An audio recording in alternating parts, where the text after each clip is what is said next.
Alrighty, we should be live. What's going on, everyone? Hope we're doing well.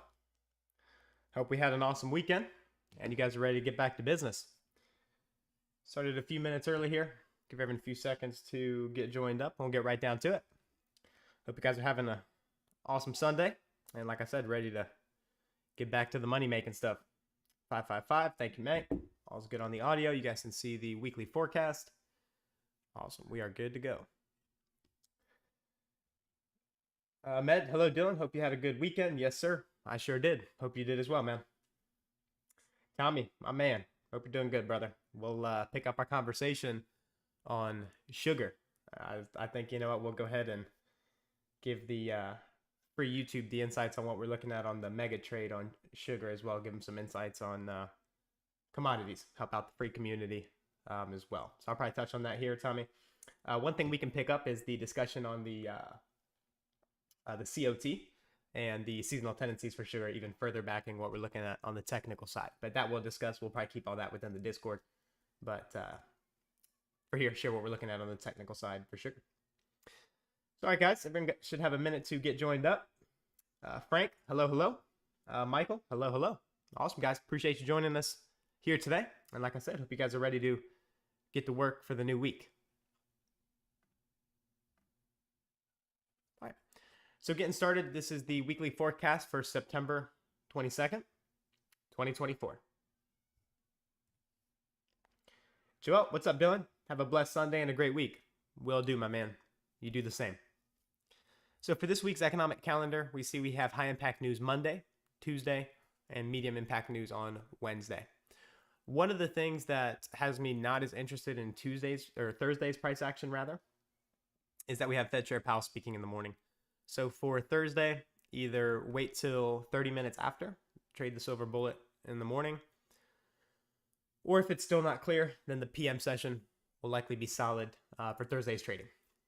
Friday should be decent. I'm probably going to be focused Monday through Wednesday because this will be my, well, at least for a couple years, last weekend here in the U.S., so having to get things sorted out on my end. So I'll likely be doing my business early in the week, and then that's nice because, again, it's going to be coupled with high impact news, right? Which gives us those clean, low resistance liquidity runs that I'm looking to trade, right? I look for very specific things in the charts. I'm looking for draw on liquidity, right? I need to have an obvious key level, equal highs, equal lows, inefficiencies that I use as a target.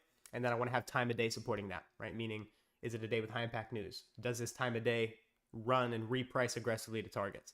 And if I have all those things behind me, that's how I go about framing low risk, high probability setups. So for this week, we're going to be looking at dollar, treasury bonds, and NASDAQ. So I know this stream here is a bit last minute. I think we just told you guys like an hour ago. I got up today. I was like, you know what? Might as well do this on the YouTube here today. But as always, it'll be recorded for you guys to refer to at your convenience. Like I said, I have quite a few things to attend to here today. So we'll likely keep this one short and sweet for you guys. Kingsley, what's going on, brother? Yes, sir. I'm doing good, man. Doing good. Hope you're doing well. So again, dollar, and then we're going to confirm dollar with bonds, and then we'll look at index futures. And then from there, we'll look at crude oil, and that's all I have on the agenda today. Maybe if you guys have other questions, give me some inspiration. Maybe I'll look at a couple other things, but as of right now, that's all I've got planned. So let's get into the intermarket analysis and take a look at US dollar. So looking at the monthly chart, I usually don't share the monthly chart on this one because I'm assuming that we're already looking at it. But I want to take our attention to a few things with this monthly candle, right? We're seeing a heavy monthly candle after failing to reach mid gap. Mid gap of what? This fair value gap here, midpoint. You see how we failed to reach it here? Traded higher, we hit lower quadrant, and then we rejected it to the downside. So that's telling us the monthly chart is what? It's weak, it's heavy. So I know what many of you guys may be thinking, hey, it's the monthly chart. I don't really trade the monthly chart. What do I do with this? Well, if you want to know why we have precision calling weekly, daily, and hourly charts, it comes from the top-down perspective on price. So if you understand the top-down understanding, you know what you're doing in the lower time frames. You know why you're doing it in the lower time frames. So sell-side liquidity remains the draw on the monthly time frame for this monthly candle. I want to see it stay heavy. Weekly chart. Dollar continues to reprice into my discount targets, with institutional order flow staying heavy. Let's revisit that again. What do I mean with institutional order flow staying heavy? was the same things we looked at last week. So if you took notes, you already know this, but I know may have some newer folks in here or someone that just wasn't paying too much attention. Fair value gap up here, left open, unable to get filled. Imbalance here, unable to get filled. And then when we were watching this level here real time in the past couple weeks, I was watching this inversion fair value gap. And then this fair value gap here where they overlap. And I wanted to see it stay in the lower portion. It did. So when I'm reading into those signatures, it's signaling to me that the market is heavy. And what do you know? Yet again, another bearish weekly candle on the dollar being called. And again, this is what goes into it. Imbalance, unable to get filled. And then we see expansion down into the targets that we were looking for last week. So because institutional order flow still remains heavy, I'm not trying to call a bottom in this market, and I'm staying looking for lower prices. So for currency traders looking for buy programs in foreign currency, I'm not as interested in trading currencies. It's actually been rather sloppy, but nonetheless, there's still precision in all these asset classes. And again, so we had a bearish weekly close on the dollar. So I know what index futures traders thinking, what the hell do I do with all this? I trade index futures. Well, why was I able to confidently call index futures higher to you guys last week? Because the dollar's bearish, and that creates a risk on scenario where capital's leaving dollar going into risk assets, right? So if you understand that relationship, you're able to trust what you're doing, not just hoping, not just praying, man, I hope this works out, man. I think I've seen this before. That you're not thinking like that when you understand why the market's doing what it's doing and you have real confidence behind what you're looking for. Downside target, I like this external range liquidity here on the weekly chart, which is the 99.578 level. Daily chart, if dollar will be repriced into my weekly objective at 99.578, then I will want to see the market stay below the mitigation block. The level I'm referring to as the mitigation block is the lowest down close in here, extending that through. And the reason I'm just referring to that as a mitigation block is because it failed to make a higher high on this time frame. On a lower time frame, it'll be a breaker. So yes, they can be used interchangeably. Not really. There are precision elements that are different in breakers and mitigation blocks, but just for the sake of this conversation, it's essentially the same thing before I get that question. So as long as we remain below this down close candle here, we'll remain bearish. If we get up through it, then that makes me neutral to bullish, right? Because we've already dropped a lot. I don't want to call a bottom in a weak market, but if it starts to show me indications that it's going to turn, then I also have to be able to read and take in that information. So that's the business on dollar. Real sloppy if you see all this back and forth, but nonetheless, these equal lows here, punch down through. So let me ask you this. When we're doing analysis last Sunday, 1 week ago at the same time, and I'm calling dollar into the relative equal lows, the smooth lows here, there's either two thought processes. One, either you understand that technical analysis is going to tell you where the markets are going, or number two, you think I had to time travel to the future, get the report from the FOMC, come back to the present time, call the market for you based off the fundamental data. Which do you think I was doing? It's probably a lot harder to believe that I'm a time traveler, and I'm really not that smart to guess what the Fed's going to do, what they're going to do with the interest rates. I'm not that smart. But what I do know is that the markets are running on an algorithm, and they reprice based off time and price. So I really don't give a shit what the Fed's saying on Wednesday. What was our target? Equal lows. Boom. Like I tell you guys, cut the noise, focus on what's important, and it's going to give you real precision. And that's how we're able to see these levels here to the downside using the FOMC as a smokescreen. Keep in mind what those news events are for. That's to distract people. That's to justify to the public, hey, look, this is why the market moved. It's FOMC. Look, the data came out, the interest rate changed. This is why the market moved. But we were already looking for this. So how do you sort that one out?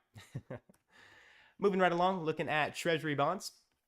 Here we've got the 5-year, 10-year, 30-year. So institutional order flow, looking at the weekly time frame, remains bullish on treasuries, confirming the weakness in dollar. Right? So why is dollar weak? Because we're seeing strength in treasuries. Right? So it's that relationship between the dollar and the bonds that back that currency. So order flow remains bullish. We've just seen a small retracement into the imbalance and the down close candle. So I want to stay with higher prices, stay looking for bullishness on the weekly chart until we get a shift in order flow. And I'm going to stay in line with looking for higher prices. However, we'll look at some precision elements on the daily time frame to show you guys what I'm considering and what may unfold going forward. Daily time frame, if you look at the highs, we've punched through the external range liquidity we were looking for. Right, that big wick, we were looking for that as an upside draw, because right, if bonds are repriced higher, dollar is going to be repriced lower, right? And that's that relationship that helps us trust and have confidence in what we're looking for. So what I'm looking at here is we have SMT at the highs after trading to the external range liquidity. If this holds, right, if the SMT holds, which is where the 5-year made a higher high, 10-year, 30-year failed to. So that's a crack in correlation. When I see that, in and of itself, it doesn't mean a whole lot to me. Like, sometimes I see folks get caught up a lot in just SMTs all over the place. If you know what you're looking for, SMT is really helpful. So the way I'm considering this is we've already pressed up higher a ton. We've taken out external range liquidity, and then we've seen a crack in correlation at the highs. So if that holds and then we see a shift in order flow, right? So if we violate bullish order flow, this could be an early indication of a shift in sentiment. So if order flow shifts bullish on, or rather, if order flow shifts bullish on treasuries and the SMT holds, then that could indicate an intermediate term low and a reversal for the US dollar. Not going to get ahead of myself. I want to stay in line with what I'm looking for. But if we see that shift, if we anticipate that, you guys are going to know why. And these are the factors that I'm looking to confirm that. All right, moving right along into NASDAQ. So expecting a bullish continuation of what we saw last week into premium targets. And again, dollar will be used to confirm this bias. So last week we were looking for bullishness in NASDAQ. If you notice, NASDAQ did not reach all-time highs while the S&P did. If you remember last week as well, what were we discussing in the weekly outlook? When we were looking at the relative strength analysis, when I had all three of the index futures up, and we were doing relative strength analysis across all three of them, which did I tell you was the most bullish? Dow and S&P. I don't trade Dow. So S&P is the stronger asset. And you see why that's helpful, because yes, NASDAQ's still trading higher, right? NASDAQ would have made you money if you're going long, no doubt. But S&P made all-time highs already. So if you understand algorithmically what the market's signaling to you, you'll know which asset's stronger. You'll know which is the best one to go long, which is the best one to go short, and you have confidence as to why you're looking for that. And again, I'm going to be using the dollar to confirm this, right? So last week we were looking for lower dollar, which allows me to trust what? Higher index futures. A lot of times I get asked, how do you have trust in your trades? How do you let them play out? How do you have confidence that what you're doing is going to repeat more often than it doesn't? And it's these things here that I'm sharing with you guys. It takes me about 30, 45 minutes to do this myself, which is my pre-market routine. And as I said last week, the biggest gem here isn't just me calling the markets, right? I'm giving you guys the winning lottery numbers. That's great. But learn how I'm giving them to you so that you can begin doing them yourself, right? Because that's the goal. So looking at the higher expansion last week, open, low, high, close, exactly as expected. We now have these smooth highs here that'll serve as the draw. Through that, I like this weekly fair value gap, and then I'll have to see how we trade there to measure if the market wants to get into all-time highs. Taking it step by step. So first target is the high, weekly fair value gap. If we start to show strength through that, I'll look for the rejection block, which is the highest body, consequent encroachment of the wick, and then we have all-time highs if the market continues to become animated to the upside. Daily time frame. Man, for some reason my eyes drying out. Man, looking at these damn screens too long. All right, daily time frame. Equal highs left from the previous week are my drawn liquidity. As long as you remain supported by the bullish order block, then I will continue to look for premium targets. So we have equal highs here that we were looking for in that weekly fair value gap. That was our upside target. Did we draw up and expand up into that? Yes. We didn't reach the targets, but as long as that's the direction you were looking for, you were on side with higher time frame institutional order flow. Now let's look at the precision elements that went behind my analysis last week. This imbalance here, why is that labeled breakaway gap? Because that was a gap that I was calling to you guys real time last week. Again, not after the fact that we left it, real time, saying I want to see this gap stay open. Because if that gap remains open, what that's confirming to me algorithmically, that the market's bullish and we're likely going to see a quick repricing into the premium levels that we're looking for. So imbalance, unable to get filled, we want to see that. If you just know maybe fair value gaps at a basic level, you're thinking, oh, well, I want to see all these gaps fill all the time. Not if you're bullish. If I'm bullish, I don't want to see gaps filled. I want to see it leave the building and be in a hurry to get to those targets. And algorithmically, this is what confirms it. Give you guys some more insight here. If you have that fair value gap here, I don't have it on. I'll go ahead and pull it up here for you guys just to make it complete.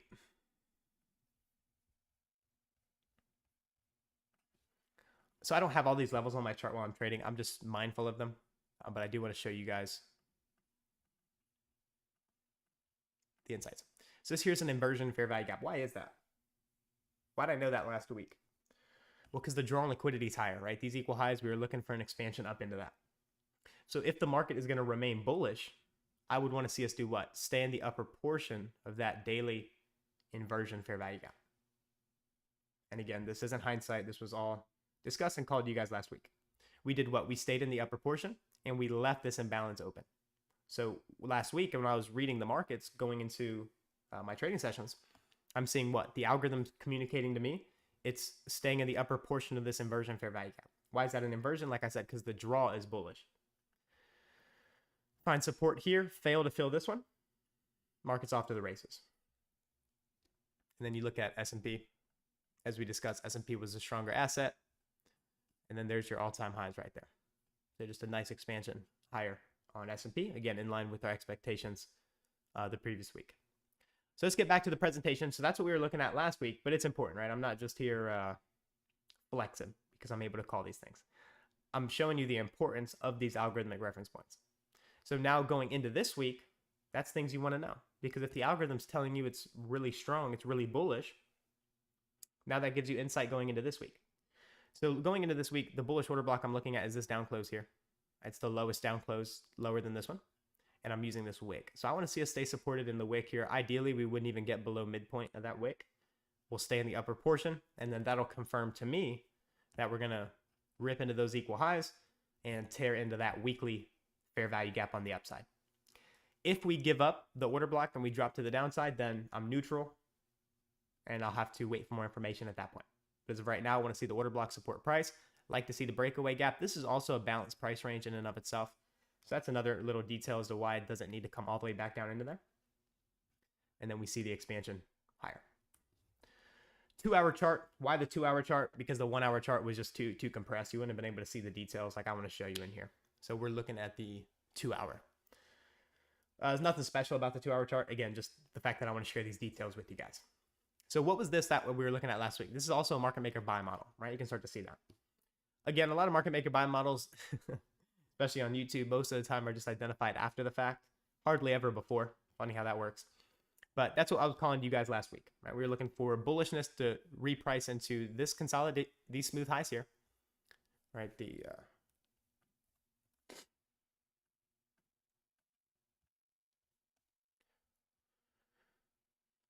Right, these smooth highs here. That was the first draw for us last week. And then through that, we had all this other buy side here that was layered, right? So those were the upside draws for last week. So market maker buy model completed. Now I want to see us get to the high end here. So it depends on, I guess, what time frame you're looking at it. Like on a lower time frame, this would be the market maker buy model in and of itself. On a higher time frame, I could justify this being the original consolidation here at the high. So that's what I'm looking to be completed going into this week. This down close here, that happened on FOMC. And this wick here, I want to see the market stay supported within that. Because if we stay supported there, stay bullish, we have smooth highs here now. And what this retracement has done is it sets traders up to see this as what? Resistance, resistance, sell-off. We're bullish. So I want to see it drop into the order block, reaccumulate, and expand and rip into those highs. And again, market maker buy model called real time. Imbalances here. Here you see how they're left open. That's confirmation. We want to see that. So the same way I was looking at it on the daily chart, right? Told you I want to see his gap stay open. It's all fractal. So if you see these gaps being left open on an hourly or on a 2-hour chart, it gives you the same confirmation that this thing is about to fucking rip into premium targets quickly. And that's what you want to see confirmed to you when you're in your trades. So when I'm trading 1 minute, 15 second, 5 minute intraday time frames, I'm looking for all these same signatures and I'm trading based off them as well, right? And it takes time to learn to identify and read these signatures real time, which is again why if you're learning this, you need to be learning from someone that's willing to go live with you frequently. Because if you're not, and you're just learning from hindsight, when it comes time to execute, it's going to be really difficult to implement what you're learning. So the only way this is truly learned is again, someone willing to give them your time, and call it live for you. And that's how you're going to have a skill set transferred over to you.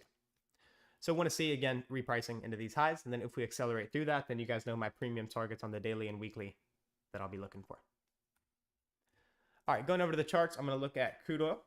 And then after that, probably not going to take, well, I'll take a couple questions if we have any. But it's not going to just keep it moving here on my end.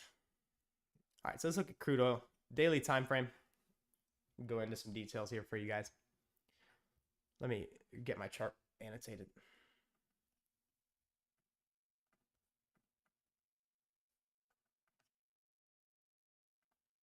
One second, guys. Bear with me here. Let me get the annotations on so I can just go into the explanation directly. All right. So here's a business on crude oil. This is what we were looking at last week.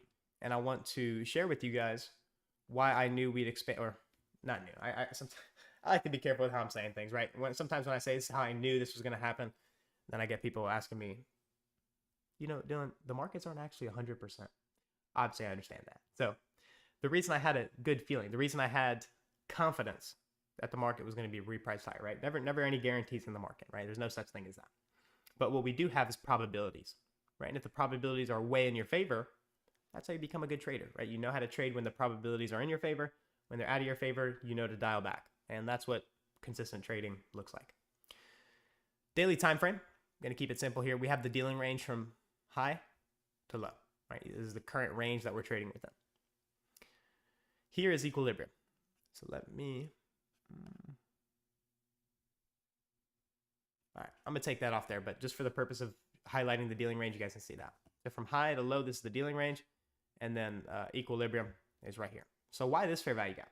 Because it's above equilibrium. Let me go into some more details here. Why was this down close candle here, why was I referring to that as a bullish order block? Well, the reason being was because we have already dropped a lot. We've repriced into several key discount targets here. And then we trade to and through the opening price. That is the change in the state of delivery. That is telling you that it's switching from sell to buy program. What it's confirming to me is because we have this bit large range that was created, I'm not sure if this is a reversal or a retracement. I don't need to know. Because if it's going to be a retracement and you're in that phase of price delivery, the algorithm is going to refer to two things. Equilibrium. Oh, thank you guys. Bless you. The algorithm is going to refer to two things if it's in the retracement phase of price delivery. Equilibrium and fair value. What is fair value? Well, fair value gap, right? Equilibrium of the dealing range is also considered a variation of fair value. So if the market's in a retracement and you understand the four phases of price delivery and what each reference point in price delivery that's going to be important, in a retracement, I'm looking for equilibrium and I'm looking for fair value. Well, what confirmed we are retracing? The change in the state of delivery here. Because every time we shift and we rotate from expansion to retracement, retracement to expansion, expansion to reversal, there's going to be a change in the state of delivery. There's going to be an order block at every single one of those reference points where the algorithm is changing its state of delivery. Down close candle, it trades into it. Last week, I was telling you guys, what do we need to see to confirm bullishness? I want to see an aggressive move away from the bullish order block. Does it do it? Let's drop down to the hourly time frame. So it drops down into here, and Monday we're trading inside the order block that I told you would be potentially used for reaccumulation. So we see daily bullish order block, trades down into it on Monday when we're bullish, right? Because again, I gave you guys the fair value gap. I don't think I gave you guys all this explanation as to why I was looking for the daily fair value gap, but here you're getting it. I gave you the target so you guys knew what to look for, but now I want you to understand why and how you can anticipate this the next time. Daily bullish order block, we want to see what? Movement, displacement, because what did I tell you that confirms? That's going to confirm institutional sponsorship, that displacement. So when I see a displacement like this on Monday away from the daily bullish order block, that's all I need is confirmation. Because now what that's doing is that's confirming to me that This level will be used. They expand away from it, and then we do it. We dig into that daily fair value gap, repricing into the imbalance here and the dealing range, seeking a short-term premium. So trade setups happen very often if you know how to read price action at an advanced level, because maybe you don't see this as a setup, but if you know how to read price action, it absolutely is a setup, because if you can see where the market should expand to, why it should reach into those levels, that's a tradable opportunity. So with that in mind, wanted to share that with you guys, what I was looking at on crude oil. What I'm looking at going forward is I'm neutral. We're inside this key level, right? We've already been selling off a good amount. We have all this back and forth here. So you see how we've done all this back and forth. So trading through this price action can be high resistance delivery. So long story short, this fair value gap here is going to be highly influential for me. It's the first fair value gap of September that formed for this month on this time frame. So how we trade here will be influential. If we get above it, then I'll be looking for the equal highs here, and then we'll probably be looking for crude oil to absolutely moon. So that's the business there. That's what I'm looking at for this asset class. And I did say I would touch on sugar.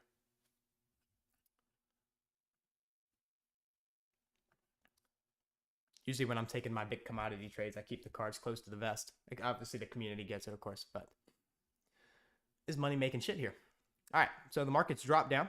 We've taken out sell side several times, and now we've seen an aggressive displacement higher. So with what I understand about food production, there's a lot of things going on around the world. I'm not gonna get into all that here on YouTube, but there's a lot of things going on right now with food production, with inflation, and all that. So if you understand that, there's actual real fundamental reasons for why food's going to be repriced higher, because there's people that are making sure it goes higher. Like I said, that's a whole nother conversation. But as traders, we do what? We take advantage of price fluctuations, right? It's on us to find these opportunities, take them home, take it down, and bring them home to our family, right? The moral reservations, that's another conversation. So if food's going to be repriced higher, that's an opportunity to be taken advantage of. There's other things that are in my consideration. So before I go into the technical analysis, keep in mind there's other things myself and my team of analysts are looking at. I've been teaching this month and through masterclasses seasonal tendencies and commitment of traders, and how to look at that in a streamlined way that gives you straightforward, actionable steps that you can use. And those are also two large components that are in my analysis here: commitment of traders and seasonal tendencies. However, I have to have that confirmed with technical analysis. So from here, we've seen an aggressive displacement higher on the weekly time frame. So now I will want to see if I can refine that. 2 week, let's see, a 3 day.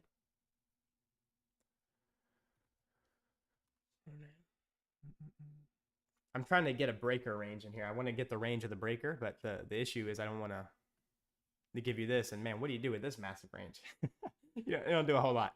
So what I'll be looking at for the more sensitive reaction will be the highest.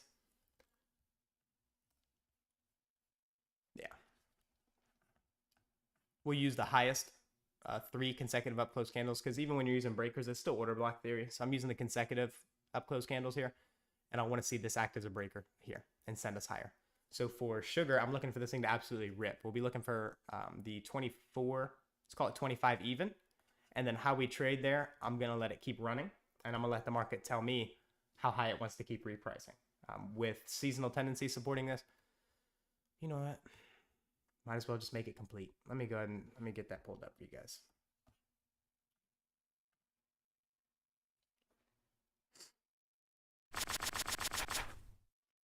Let me see.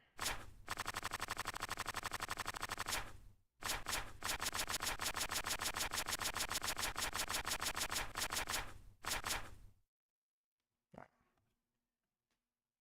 So you guys are getting a good amount of insight here on the YouTube calls. So for sugar, I'm looking at seasonal tendencies. This is my seasonal tendency provider. Looking at, I want to go to, yeah, this one's good. So I'm looking at the seasonal tendencies that I'm trading within. What I'm looking at is I'm looking for, why do I hear spamming? The spamming was the turning of the pages. So like you probably heard this. That's all that is. And make it like a real book, I guess. All right, so for sugar, seasonal tendencies, what I look for is for the 3 lines, the 30-year, 15, and 5-year. I look for them to converge and move directionally. When I see that, I know I have a strong seasonal tendency behind me. I'm not going to go into commitment to traders. That would take me about an hour to explain all that here. So I'm just going to give you guys this, and that'll have to be good enough for the YouTube. So we're seeing September and October. What do we have for a strong seasonal tendency here? Bullishness. So if I see that, and then it's confirmed with the price action, man, you know you have a beautiful trade coming. And it can likely be a mega trade, especially in this climate that we're in. Commitment to traders, like I said, that's another additional confluence that you can use. But technical analysis is king. So let's get into that. Daily time frame, market retraced. So expansion, retracement, aggressive expansion. And again, now I want to see this weekly candle. I want to see that act as a breaker, and I want to see this thing send sugar to the moon.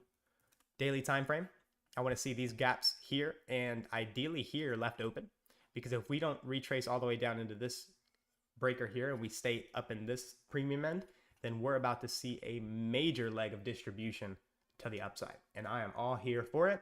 And of course, keeping my community ahead of the curve. You guys see normally why I have to keep these weekly outlooks. I have to keep them in-house. It's too good of information to be just sharing for free. So that's what I'm looking at for sugar. Those are the key levels I want to see. Ideally, we'll leave these 2 imbalances open, and I want to see a reaction from this fair value gap, or better yet, not even trade down into it. And if I have that confirmation, then we're going to see sugar rip. So that's the business there. I will absolutely be looking to take advantage of that if my models, if my opportunities present themselves. So that's what I'm looking at there for the sugar market. Technician wanted, Intel, the stock. Let's take a look at Intel. I've got a few more minutes here. I'll take a look at a couple stocks for you guys. INTC, is that what you're talking about? Let me make sure before I waste my time here. Technician, Intel, is that what you want? Intel, the stock, right? If I understand you correctly.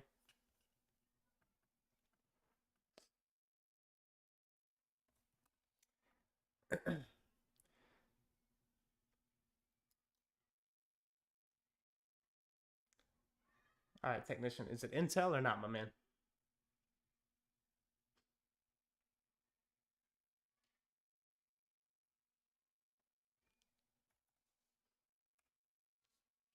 Yeah, I don't look much at the stocks. All right, I didn't get a confirmation. So if it is Intel and you are looking at trading stocks, use index futures. And if you understand how to read index futures, oh, yes, Intel stock, okay. Well, I'll give you guys insight on how to trade stocks anyway. For stock trading, if you understand index futures, it's going to be really helpful in understanding stocks. For the most part, outside of some fundamental reasons, right? Like if, let's say, S&P and NASDAQ are trading higher, one of the things I teach is all boats rise in high tide and all boats drop in low tide. It's the same thing with the stock market, but it's not always one-to-one. So sometimes I'll ask, well, Dylan, NASDAQ's going higher, but this stock just absolutely cratered. There's fundamental factors behind stocks as well that sometimes are outside the scope of what index futures are going to be doing. So outside of fundamental discrepancies that may make them repriced out of alignment with index futures, outside of that, if you understand where index futures are going, you can trade stocks really well. So let's take a look at Intel. Intel is absolutely dumping. Let's go up to a monthly chart. Yeah, Intel is cratering. All right, so Intel reached sell side here and here, so making a monster move to the downside and reaching several key targets. So really, really heavy. It looks like we've made a low. We've taken out that low, so now we've had a run on stops. So what you'll want to watch for Intel is watch this down close candle here.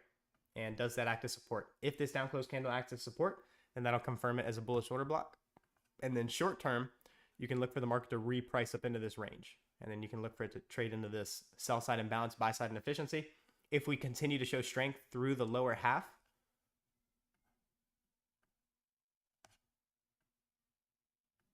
and this is what you'll want to do for stocks. If it confirms the bullish order block, see if it can trade up through lower quadrant. If it trades up through lower quadrant, look for consequent encroachment. If you keep getting strength there, take it level by level to the upside. And if we see strength in index futures, then that'll help you confirm what you're looking at in stocks. Cyclops, thanks so much for taking your time out here to be with us, Dylan. Y'all give the stream a like, guys. That's the least we can do. Appreciate you, Cyclops, and absolutely. I look at the statistics after. I see a lot of you guys are just here getting the free value, not hooking a brother up. So if you're here getting value, learn something, helping you out, be sure to leave the stream a like. Like I said, helps us out greatly, and maybe we'll be here next Sunday. I don't know. It'll be dependent on that like button. If I'm not getting any love, then I have to just take this back into Zoom. Michael Miller, hey Dylan, when will your mentorship be open again? That is a good question. That is a good question. So where I'm at right now, within Adora Trading, within my business, I was getting some questions last week from my man Matthew. What are the major developments with Adora Trading? What's going on? So at the beginning of the year, I started a mentorship with folks that wanted to come in and wanted to learn from me directly. That mentorship is still ongoing because it is an entire year. For someone to learn properly, you need time working with somebody who knows what they're talking about. So as of right now, I don't have openings for mentorship specifically, because mentorship is a whole nother service. It takes a lot out of me to mentor, put PowerPoints together, do all those teachings. But what I do have is an open community. And what we do in our open community, for those of you guys that are wondering, I get several questions on that. And pretty soon, if you guys are interested, you'll be able to sign up for free consultations if you just email support@adoratrading.co. No, it's not spelled wrong. It's .co. And if you just want to have a consultation, speak with me, see where you're at. Worst case scenario, you'll leave the meeting knowing more than you left. Best case scenario, you'll find what you need, you get the results you want, and you can arrive at your goals. So if you want to speak with me, that will be an option that will be opening September, probably going into October as I get settled here at my new place. And we'll have that to look forward to going forward. So as I was saying, the community, it is more accessible to those that want to join. It's myself, my team of analysts, how we find our consistency, our profitability. So let me touch a little bit on what we do there. You guys know I'm a full-time trader, and I've been doing it long before I was selling mentorship, long before I was a service provider. What I was doing, what Adora Trading, what our business was before, was myself and Tommy absolutely fucking slaughtering the markets. And we said, shit, I mean, we can do this full-time. I mean, if we get capital, make 3 to 6% a month, we're banking. And we don't need to go to 9 to 5. So we started doing that. We started making bank and doing our thing. And then from there, through popular requests, hey man, can you teach us to do what you're doing? I want to know how to do this. And then through popular demand, that's why we then went into the education business and showing what it is that we do. How do we find our consistency? What habits do we have? What do we look for day to day? Not only price targets, but when do we know it's going to be a shitty, low probability day? Right? How do we understand all those things? And that's what we make available within our community. So it's not necessarily mentorship level, because mentorship level is me directly guiding you every single day of the week. And we are doing that in the community, just not with structured teaching. That's the only thing that's missing. So if you want the guidance, you want to know what it is we're doing, you want to learn the right habits, that can be, again, learned in our community. But again, I want to emphasize, it's not for everybody.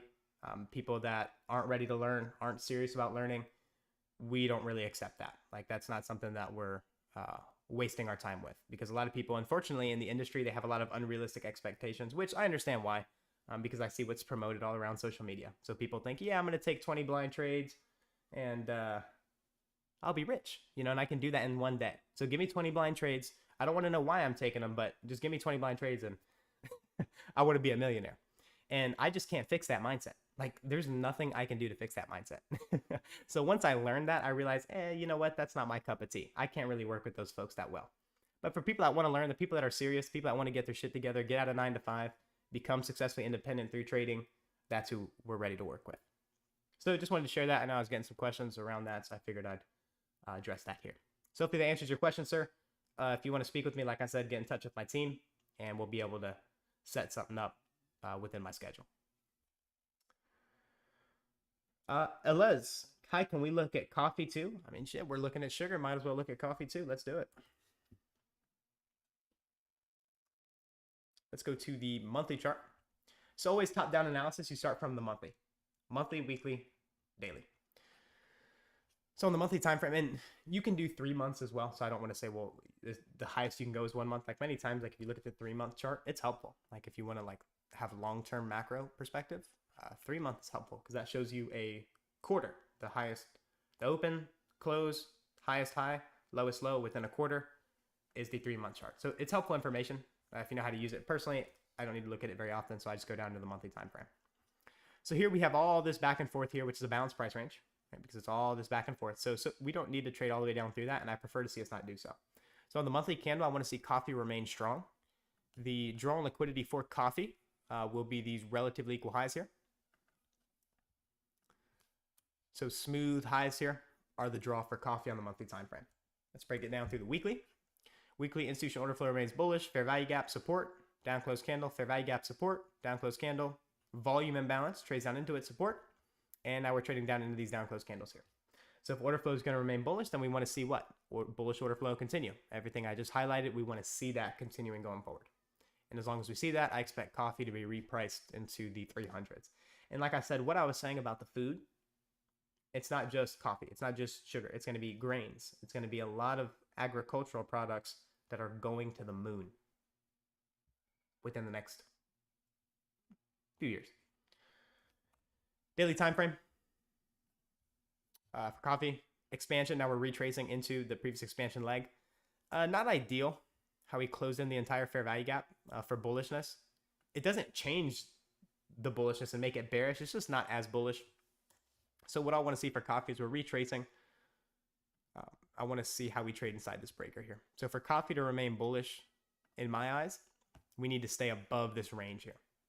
And then that can even be refined to this candle here, because this will be a key fair value gap in here. And you see how I touched that to the low. And the reason that fair value gap is important, I think ICT was making this information available I think last year, maybe 2022, 2023, if I remember correctly. This fair value gap is important because it's a reaper. So we have a breaker. In the discount leg of that breaker, that fair value gap, that's an important fair value gap. So I want to see us remain above this imbalance here. I want to see us go no lower than the order block. So last line in the sand for me to be bullish is the order block in here. But long term, I do see coffee being repriced higher.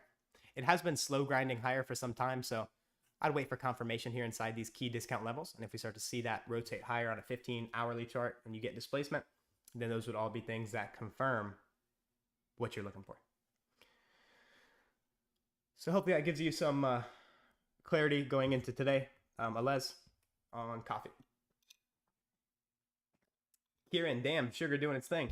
LOL, gun blazing. Yeah, absolutely. A lot of people think you can just get those mega runs in Bitcoin or crypto. But if you understand the commodity markets, man, these repricings higher when you have these mega trades in commodities give you a lot more on a futures contract than you would get holding spot Bitcoin. So you can make bank if you understand commodity markets, you understand seasonal tendencies, which again, I teach all that within my private group, right? How to understand all those things, and all those master classes are available. Again, for those that want to take advantage of that side of the market, right? What I teach is not one trick pony. It's not just intraday scalping. That's how I get my income. That's what keeps the bread coming in every month. However, there are much more opportunities to capitalize on if you understand how to read the price action, how to read the markets. Matthew, amazing insights in the commodity market. Awesome. Appreciate it, brother. Technician, yes, Intel stock. Awesome. Yeah, glad I covered that for you. You're right. Thanks a lot. Absolutely. Brown, what's the difference between an IFVG and a balanced price range? That's a good question. Sometimes they are the same thing. A inversion fair value gap is simply a fair value gap that has reversed its role. So simply put, an inversion fair value gap here would be, this would be a regular fair value gap if we trade down into it, find support and rally higher. If the narrative is bearish and I'm calling lower prices and I'm looking for lower prices on this market, and this fair value gap will then reverse its role.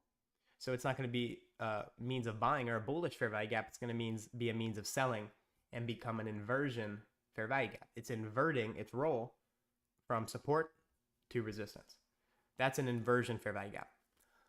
A balanced price range is the overlap of two inefficiencies, or a price range that has been traded through many, many, many times. Like this would be a balanced price range because it goes down, up, and we leave it. So this is a balanced price range. Or it can be classified when two fair value gaps overlap. a little advanced, but if you understand how the relationship between balanced price ranges, how that influences order flow, it gives you a huge advantage in reading institutional order flow. Alistair, yes, liked. Thank you, brother. Much appreciated. I wish I had the like had 20 buttons. Appreciate it, brother. Appreciate it. One is more than enough. Appreciate the support, my man. Tracking, can you explain the difference between a BPR? Oh, I just did. I covered your question, man. Yeah, I got you.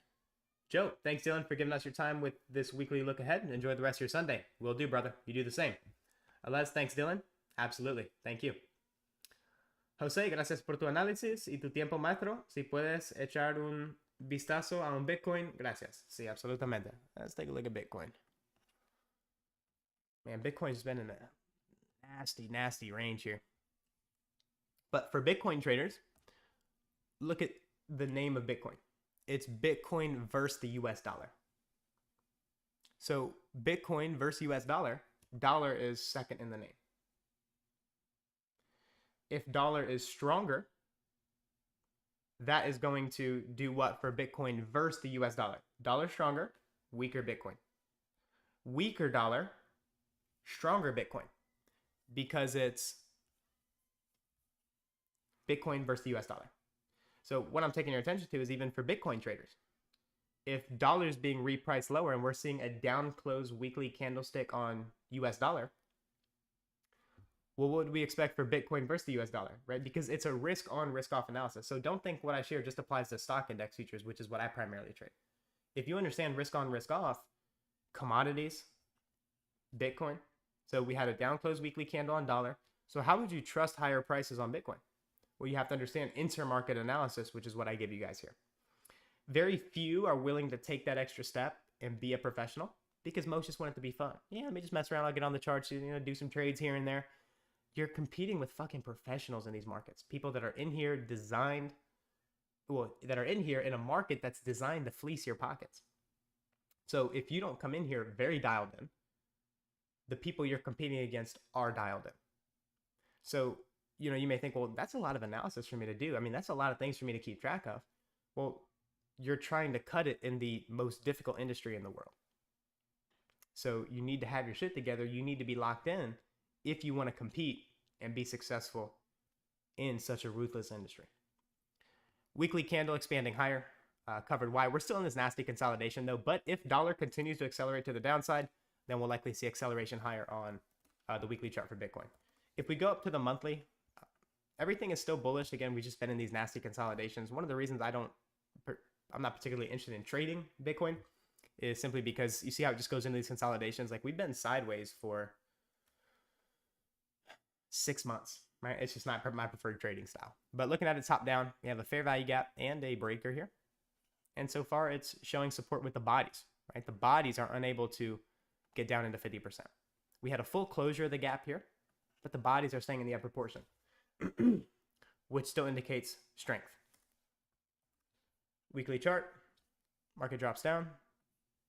Wick, consequent encroachment, find support, unable to get down through the wick. Bodies are staying in the upper portion, right? Bodies are telling you the narrative, and then we get expansion higher. You understand intermarket analysis with dollar, and now you have even more confidence as to why Bitcoin should be repriced higher.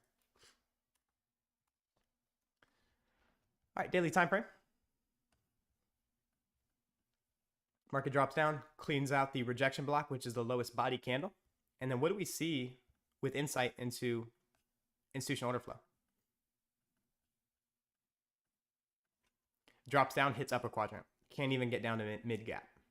When you see that, that's a strength signature. Then when we displace higher, that's confirmation that this fair value gap is likely going to be a good long because it's telegraphing it's bullish by being unable to get down due to consequent encroachment. And I was just getting a question on balanced price ranges. This is one here, right? We have where the fair value gap down, up, this is a balanced price range. So that should be what? Respected and moved away from quickly. Expands away, down close candle, fair value gap, we trade into it, does what? Find support, we expand. So for Bitcoin, equal highs here. So looking at the 64,000 initially for Bitcoin through 64, I'll look for 65,000. And then once we trade through those buy side liquidity pools, we're going to have this breaker here to contend with. So for upside targets, I want to see us trade into the breaker. How we trade on the breaker, or how we trade at the breaker rather, will be influential for me going forward. All right, guys. So that really will be the last one. As much as I'm having a blast here with you guys, I'm already getting lost track of time, and I've got to get on going with my day and everything I got to finish here this Sunday before Monday. So with that, guys, hope you enjoyed this one. Hope you guys found value in it. Hit the like button if you did, and I will see you guys on the next one. Alez, you outdid yourself with this one. LOL, good outlook as always. Much appreciated. Thanks for watching. Michael Miller, this is truly the best analysis for the week on YouTube. Sincerely appreciate that, brother. Glad it's helpful. May, where can I sign up?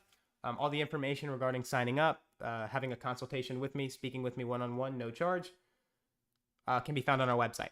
And you can email our support team directly, and they'll be able to get you guys squared away with that, if that's something you're interested in. With that, guys, take care. Have a beautiful rest of your Sunday. Good luck and good trading this week. Take care, everyone.